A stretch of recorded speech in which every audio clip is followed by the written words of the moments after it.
तो Sami Zayn बन चुके हैं न्यू यूनाइटेड स्टेट चैंपियन, जो कि बहुत ही ज्यादा शॉकिंग रिजल्ट था। उधर जॉन सीना और लोगन पॉल ने भाई एक और बैंगर प्रोमो बैटल दिखा दिया शो पर। करते हैं पूरे शो की बात। So hi buddies welcome to our channel and I am back with the new video. तो सबसे पहले जो शो आज किक ऑफ होता है वो होता है लोगन पॉल के साथ, और जिस तरीके से वो किक ऑफ करता है भाई मतलब सल्यूट है उसको। ऑफ कोर्स बहुत बूज वगैरह उसको वहां पर मिलते हैं एंड देन वो वहां पर बताते हैं कि किस तरीके से नेटफ्लिक्स के साथ जो WWE ने डील करी है उसका जो रीजन है वो वही है, उन्हीं की वजह से ESPN के साथ इतनी बड़ी डील उन्होंने करी है। यानी कि जो भी WWE आजकल रिवेन्यू वगैरह बना रही है हर तरफ से, उसका क्रेडिट जो है लोगन पॉल अपने आप को देने लग जाते हैं। एंड वहां पर भी हमें देखने को मिलते हैं जॉन सीना। अब जॉन सीना वहां पर आते हैं, लोगन पॉल अपने आप को फ्यूचर बता देते हैं कि भाई वो WWE के फ्यूचर है, रेसलिंग के फ्यूचर है एंड वो ही रेसलिंग है बिकॉज रेसलिंग अब चेंज हो रही है। उसके बाद सीना जिनको बहुत ज्यादा ह्यूज पॉप वहां पर मिल रहा होता है, तो सीना बताते हैं कि उनको बहुत ज्यादा पोटेंशियल डेफिनेटली दिखता है लोगन पॉल में। पर लोगन पॉल जो ये डील वगैरह की बात कर रहा है कि भाई उसकी वजह से नेटफ्लिक्स के साथ डील हुई है हमारी एंड सारी जो रिवेन्यू का वो जो अपने आप को क्रेडिट दे रहा है, जो कि एक्चुअली में सच नहीं है बिकॉज अभी अभी उन्होंने टॉप 25 लिस्ट देखी है टॉप इन्फ्लुएंसर्स की एंड उन्होंने बताया कि भाई तेरे बडीज वहां पर है। उन्होंने नाम लिया काफी इन्फ्लुएंसर्स का, जिसमें आइसो स्पीड का भी वो नाम लेते हैं, बट वो बोलते हैं इसमें लोगन पॉल का नाम कहीं भी नहीं है टॉप 25 में। तो भाई तेरा इन्फ्लुएंस जो है वो खत्म हो रहा है, जैसा तेरा इन्फ्लुएंस पहले हुआ करता था अब तेरा वैसा इन्फ्लुएंस नहीं है। उन्होंने ये भी बोला कि अब जब मैं न्यूज खोल के देखता हूँ तो लोगन पॉल जो है वो गलत रीजंस के लिए ट्रेंड हो रहा होता है एंड लोगन पॉल जो यहाँ पर आया है वो भाई सिर्फ रिवेन्यू कमाने के लिए आया, मतलब ये उसका एक रिवेन्यू कमाने का एक नया जरिया है बिकॉज इसकी जो पॉपुलैरिटी है, इसका जो इन्फ्लुएंस है वो धीरे धीरे कम होता जा रहा है। तो बहुत ही हार्ड हिटिंग भाई चीजें यहाँ पर जॉन सीना ने लोगन पॉल को इस प्रोमो सेगमेंट में बोल दी। उन्होंने बोला कि भाई लोगन पॉल जो वो रिस्पेक्ट वगैरह नहीं करता है एंड रिस्पेक्ट जो है वो यहाँ पर देनी पड़ती है WWE के अंदर। और उसके बाद फिर वो एक छोटे से फैन के पास जाते हैं एंड ये वही फैन था जिनको जॉन सीना ने अपने हील वाले प्रोमो सेगमेंट में एक बार टॉक्सिक बुला दिया था। तो सीना उसी फैन के पास वापस जाते हैं और उसको अपोलोजाइज करता है कि भाई मतलब वो अपोलोजाइज कर रहे हैं जो भी उन्होंने बोला था उस दिन। एंड ये ऑफ कोर्स लोगन पॉल को दिखाने का तरीका था कि भाई इस तरीके से जो है वो रिस्पेक्ट दी जाती है इन फैंस को। एंड लोगन पॉल बोलता है भाई क्या फालतू की चीजें कर रहा है तू, ये मतलब प्रोफेशनल हो जाए, क्या इधर उधर जा रहा है तू, मतलब ये प्रोमो जल्दी से रैप अप कर, खत्म कर इसको। एंड सीना बोलता है भाई तू नहीं मांगा था ये मैच एंड अगर क्लैश इन पेरिस में तू नहीं जीत पाया तो भाई रेसलिंग जो है वो तेरे को रुइन कर देगी। एंड फिर वहां से जॉन सीना जो है वो निकल जाते हैं उस फैन को हक करके। तो इस तरीके से सेगमेंट यहाँ पर जो है वो एंड होता है। बहुत ही इंटरेस्टिंग ये सेगमेंट था, प्रोमो बैटल दोनों का बहुत ही ज्यादा इंगेजिंग था एंड ये दोनों ही बहुत इंगेजिंग है। जब ये माइक पर आते हैं तो बहुत ही इंटरेस्टिंग ये चीजें बोलते हैं और ये प्रोमो सेगमेंट काफी अच्छा एग्जांपल है इस चीज को जस्टिफाई करने का। नाउ इसके अलावा ड्रू मैकिंटायर और रैंडी ऑर्टन के बीच में भी एक प्रोमो सेगमेंट हमें देखने को मिलता है। ऑफ कोर्स ड्रू मैकिंटायर के ऊपर रैंडी ऑर्टन ने आरक्यू लगाई थी लास्ट वीक, तो उसी चीज को यहाँ पर ड्रू मैकिंटायर पूछते हैं रैंडी ऑर्टन से कि भाई तेरा रीजन क्या था मेरे ऊपर अटैक करने का, क्या तूने इसलिए अटैक तो नहीं किया है कि तू कोडी रोड्स का फ्रेंड है। अगर तू इस चीज को सोच रहा है कि कोडी रोड्स तेरा फ्रेंड है तो भाई कोडी रोड्स तेरा फ्रेंड नहीं है, बल्कि किंग ऑफ द रिंग वाले मैच में तुझे याद होगा कि तू पंट किक नहीं लगा पाया था कोडी रोड्स के ऊपर, पर उसने हेजिटेट नहीं किया तेरे ऊपर अटैक करने पे। तेरी बैक पे उसने जो इंजरी वगैरह हो रखी थी उसी पे उसने अटैक किया है, तो उसने हेजिटेट नहीं किया, तो इसका मतलब वो तेरे को फ्रेंड नहीं मानता है, तू गलत फहमी में है कि तू उसको फ्रेंड मान रहा है और इस चक्कर से तूने मेरे ऊपर अटैक किया। तो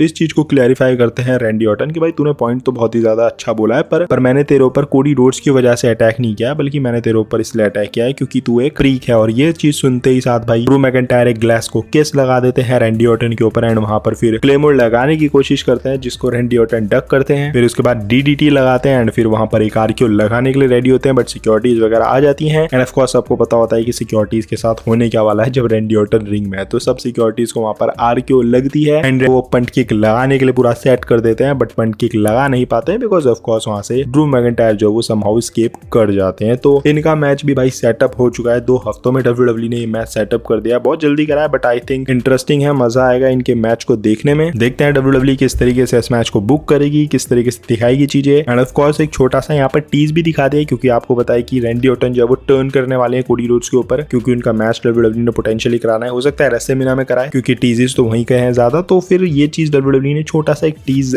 दिखा दिया है कि हाँ भाई जिस तरीके से ड्रू मैकिंटायर ने बोला रैंडी ऑर्टन को कि भाई तू उसको फ्रेंड मानता है, बल्कि वो नहीं मानता है ऑल, एंड रैंडी ऑर्टन ने बोला कि हाँ भाई तूने पॉइंट तो बहुत सही बोला। तो मतलब उसने ये नहीं बोला कि मैंने कोडी रोड्स के लिए तेरा अटैक किया है या कोडी रोड्स मेरा फ्रेंड है, ऐसा कुछ उसने नहीं बोला। उसने बोला भाई मेरे को सोचना पड़ेगा इस बारे में, तूने पॉइंट तो बहुत अच्छा बोला है। तो ये छोटी सी एक टीज भी आप कह सकते हो कि फ्यूचर के लिए कि हाँ भाई वो टर्न जो है वो करने ही करने वाला है कोडी रोड्स के ऊपर। बाकी आई थिंक इंगेजिंग ये सेगमेंट था एंड इंटरेस्टिंग ये फ्यूड है। ड्रू मैकिंटायर रैंडी ऑर्टन 2 ऐसे सुपरस्टार्स है, आप इनको जिस भी फ्यूड में डालोगे इंटरेस्ट तो ये ऐड कर देंगे, और अगर ये एक दूसरे के साथ है तो फिर तो डेफिनेटली एक मस्ट वॉच फ्यूड डेफिनेटली है। भले ही जल्दी में कराई हो WWE ने ये फ्यूड, बट हाँ इंटरेस्ट तो आ चुका है इस फ्यूड में। नाउ इसके बाद था मेन इवेंट जहां पर था सैमी ज़ेन जेन और सोलो सिकोआ के बीच में मैच यूनाइटेड स्टेट चैंपियनशिप के लिए। अब ये मैच जिस तरीके से सेटअप हुआ तो ये था कि हाँ ऑफ कोर्स यार सोलो सिकोआ रिटेन कर ही लेगा, बट सवाल ये था कि किस तरीके से रिटेन करेगा, बिकॉज सैमी जेन को भी हराना आज की डेट में बड़ी चीज है, बिकॉज भाई बड़ा सुपरस्टार वो बन चुका है, अच्छे अच्छे मैचेस उसको यहाँ पर मिलते हैं। एंड यहाँ पर हम शॉकिंगली देखते हैं जैसे ही फैमिली ट्री के मेंबर्स जो है वो इसमें इंटरफेयर होने लग जाता है मैच में, तो वहां पर हमें जिमी यूसो देखने को मिलता है एंड फिर ऑफ कोर्स जेकब फातो भी वहां पर आते हैं। एंड ये लोग जो है जो फैमिली ट्री के जो बंदे हैं बाकी के उन सबको जो है वो अटैक करके मतलब उनको मार के बाहर ले जा लेते हैं। तो यानी कि वहां पर रिंग में सिर्फ दो ही लोग थे, Solo Sikoa and Sami Zayn. अब वहां जब ये चीज मैंने देखी तो यहाँ पर मेरे को तो ये चीज क्लियर हो गई थी कि या तो भाई अब सैमी जेन जीत रहा है या फिर किसी ना किसी और की इंटरफेरेंस यहाँ पर हो रही है, मतलब कोई आउट ऑफ नोवेयर कोई सैमी जेन का दुश्मन आकर यहाँ पर सैमी जेन को कॉस्ट करने वाला है, अदरवाइज तो फिर सोलो सिकोआ हार रहा है ये चैंपियनशिप। एंड लास्ट का जो सीक्वेंस था वो एंटरटेनिंग था, जिस तरीके से दिखाया, मतलब लगा कि सोलो जीतेंगे, लगा कि नहीं सैमी जीतेंगे, तो वो लास्ट का सीक्वेंस काफी इंटरेस्टिंग और एंटरटेनिंग डब्ल्यूडब्ल्यूई ने बुक किया। But at the end Sami Zayn जो है वो अपना हलवा किक लगा पाते हैं सोलो सिकोआ के ऊपर दो बार एंड उसी के साथ वो पिन करते हैं सोलो सिकोआ को एंड जीत जाते हैं यूनाइटेड स्टेट चैंपियनशिप। तो सैमी जेन को यहाँ पर यूएस चैंपियन डब्ल्यूडब्ल्यूई ने बना दिया है। अब सैमी जेन को जिताने के पीछे आई डोंट नो लॉजिक क्या है, क्योंकि और सुपरस्टार्स थे जिनको डब्ल्यूडब्ल्यूई यूएस चैंपियनशिप दे सकती थी, हालांकि सोलो सिकोआ के साथ भी रख सकती थी, बट हाँ चलो ठीक है, सोलो सिकोआ को टाइटल की उतनी जरूरत है नहीं क्योंकि ऑफ कोर्स उसके पास एक स्टेबल है, तो वो स्टेबल के साथ अच्छी बुकिंग वगैरह उसको मिल सकती है विदाउट एनी टाइटल भी। टाइटल आप किसी और को दे सकते थे किसी सुपरस्टार को बनाने के लिए, बट डब्ल्यूडब्ल्यूई ने यहाँ पर सैमी जेन को चुना है। तो आई होप कि डब्ल्यूडब्ल्यूई अच्छी उसको बुकिंग दे, बिकॉज डब्ल्यूडब्ल्यूई उसको जितवाती तो बहुत अच्छे तरीके से है कि हाँ जिस तरीके से जीतता है, बट उसकी जो टाइटल की बुकिंग होती है या जो उसका रन होता है चैंपियनशिप के लिए वो इतना एंगेजिंग नहीं होता है। तो आई होप ये वाला जो चैंपियनशिप रन उसका वो एंटरटेनिंग हो एटलीस्ट। बाकी कुछ ना कुछ तो सोचा ही होगा ट्रिपल एच ने डेफिनेटली ये चीज करने से पहले एक शॉक एलिमेंट दिखा दे यहाँ पर एट दी एंड, क्योंकि इससे पहले हम सोच नहीं रहे थे कि भाई यहाँ पर टाइटल चेंज के चांसेस हैं ज्यादा कुछ, but at the and WWE ने वो शॉक वाला एलिमेंट दिखा दिया जो कि आई थिंक इंटरेस्टिंग है। चलो स्मैकडाउन शोज पे अगर आप टाइटल चेंज कर रहे हो तो वो थोड़ा सा मजेदार भी होता है, बिकॉज इससे पहले ये हो रहा था कि भाई सिर्फ पेपर व्यूज में ही टाइटल चेंजेस हो रहे थे, बट डब्ल्यूडब्ल्यूई अब जो है वो रॉ स्मैकडाउन वगैरह पे भी टाइटल चेंज करी है, जो कि आई थिंक एक अच्छी चीज है शॉक वगैरह एलिमेंट डालने के लिए। बाकी शो ओवरऑल उतना कोई खास नहीं था, अगर आप देखोगे तो ये दो चीजें बहुत ज्यादा इंटरेस्टिंग थी। बाकी वो YH6 का छोटा मोटा जो दिखाया वो था, हालांकि YH6 को देखने में उतना कोई मजा आ नहीं रहा है तो इसलिए मैं कवर कर नहीं रहा हूँ आजकल उनको, बट ओवरऑल शो उतना कोई इंगेजिंग या उतना कोई इंटरेस्टिंग नहीं था। अगर आप ये 2-3 सेगमेंट अगर हटा दो, यूएस चैंपियनशिप, देन फिर Drew McIntyre, Randy Orton end of course John Cena, Logan Paul, ये 3 सेगमेंट को अगर आप हटा दो तो शो आप कह सकते हो कि बोरिंग था। बट ओवरऑल क्योंकि 3 सेगमेंट्स दिखा दिए तो एवरेज शो तो मैं इसको डेफिनेटली कहूंगा, या एवरेज से थोड़ा ऊपर भी मैं इसको कह सकता हूँ, बिकॉज ऑफ कोर्स एलिमेंट यहाँ पर अच्छे खासे दिखा दिए ये तीनों में। बाकी आपको ये शो कैसा लगा कमेंट सेक्शन में बताओ। ये वीडियो थोड़ी भी पसंद आई होगी तो don't forget to like, comment and smash subscribe button. मिलता है अगली वीडियो के अंदर, till then love you all and do not give up, just keep fighting.